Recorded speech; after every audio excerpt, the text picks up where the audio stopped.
बार दशरथ मन माही, एक बार, बार कहते हैं परीक्षित महाराज दिन से, तो एक दिना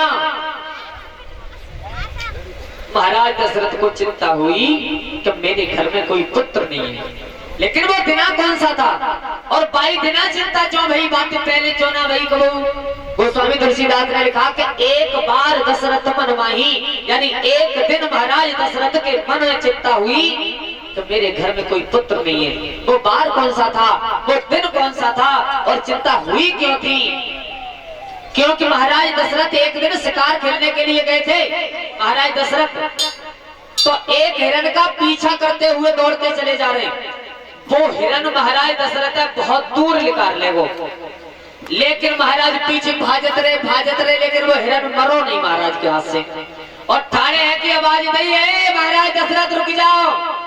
महाराज ने विचार करी, हिरण आवाज दे रहा, बोले हाँ मैं आवाज दे रहा हूँ, रुक जाओ। और तुम हमें काय को परेशान कर रहे हो, तुम हमें मार नहीं पाओगे। बोले क्यों? बोले हाँ तुम हमें मार नहीं पाओगे। बोले क्यों नहीं मार पाएंगे भैया ये तो बताओ। क्योंकि मुझे एक वरदान मिला हुआ है। कौन सा? कि जा राजा के सुतना होई,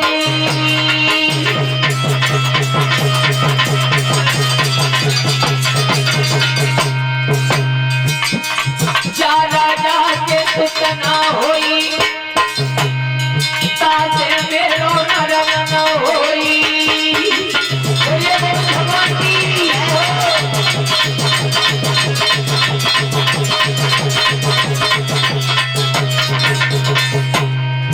उस हिरण ने खड़े होकर के आवाज लगाई, क्यों परेशान कर रहे हो, तुम मार नहीं पाओगे। क्योंकि मुझे ये वरदान है कि जिस राजा के कोई संतान नहीं होगी वो मुझे कभी मार नहीं पाएगा।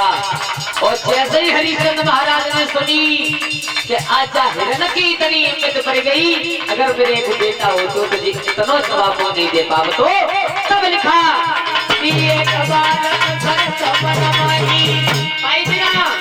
हिरण ने जवाब दो ताजना चिंता वही, एक बार भैया मिलानी मोर घुटनाई।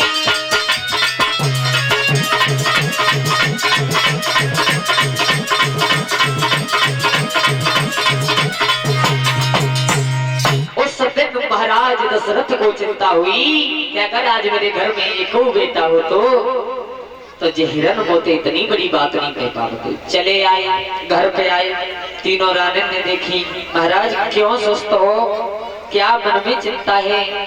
तो दशरथ महाराज ने कही, रानी क्या बताऊं, आज हिरण ने मेरे मुंह पे ऐसी बात कही है, अगर आज मेरे घर में एक बेटा हो तो मैं हिरण को वध कर देती। तो अपने गुरु विश्वामित्र और वशिष्ठ के पास में पहुंचे और हाथ जोड़ के कही, गुरुजी अब तो कोई तुम्हें यत्न करो, जैसे अयोध्या को वंश आगे चले। विश्वामित्र वशिष्ठ ने कहा कि जाओ तुम अपने घर पर पुत्र श्रेष्ठ यज्ञ का अनुष्ठान करो, और जब पुत्र श्रेष्ठ यज्ञ का अनुष्ठान करोगे तो ये तुम्हारे गुरु की वाणी है कि तुम्हारे घर में एक नहीं बल्कि चार पुत्र पैदा होंगे।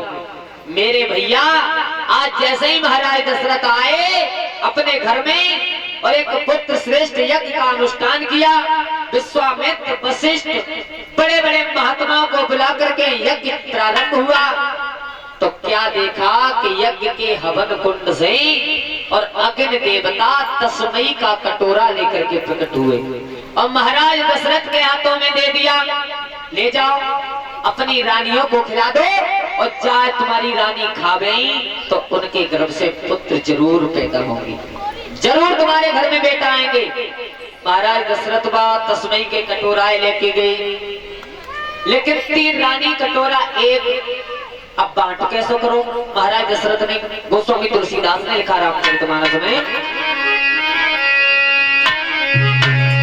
कि अर्घ भाग और कौशल्य ही दीना,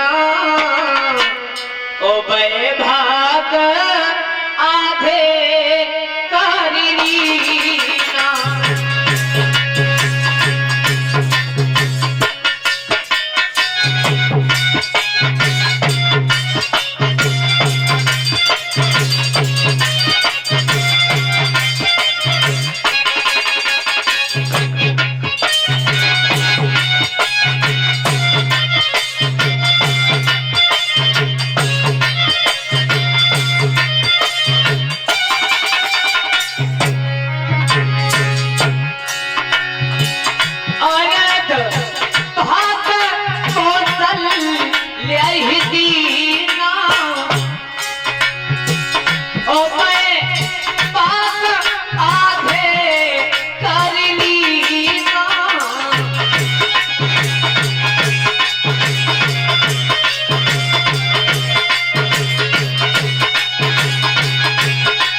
महाराज दशरथ ने बांट दिया कि आधा भाग लेकर के कौशल्या को दे दिया और आधे में से आधा आधा करके जो दोनों रानी थी कैकेयी और सुमित्रा दोनों को दे दिया है। श्रोता बंधुओं, जब कौशल्या मैया ने अपना भाग आधा देखा तो अपने में से थोड़ा सा भाग लेकर के सुमित्रा को दिया। चौक परीक्षित महाराज तुम जावत है जानते हो कि घर में छोटो बालक हो कोई छोटो तो अगर मेहता ही है कोई चीज खाए हुए मिले बाबू में तो बांट लिकार के रखे ही लगे अबे बेटा के लिए बाप अगर कुछ खा दे हो तो वो अपने में लिकार के लग दियो भाई तो मिले सो मिले वही बांटो बनो, लेकिन अपने अपने में तो थोड़ा थोड़ा और देते समझ नहीं। आधा भाग जो कौशल्या मैया को दिया था उसमें से थोड़ा सा भाग लेकर के सुमित्रा को दे दिया और थोड़ा सा भाग लेकर के भवन के ऊपर छत पर भोग लगाने के लिए रख दिया मैया कौशल्या ने। और जब तीनों रानियों ने और वो तस्मई अपने अपने बांट की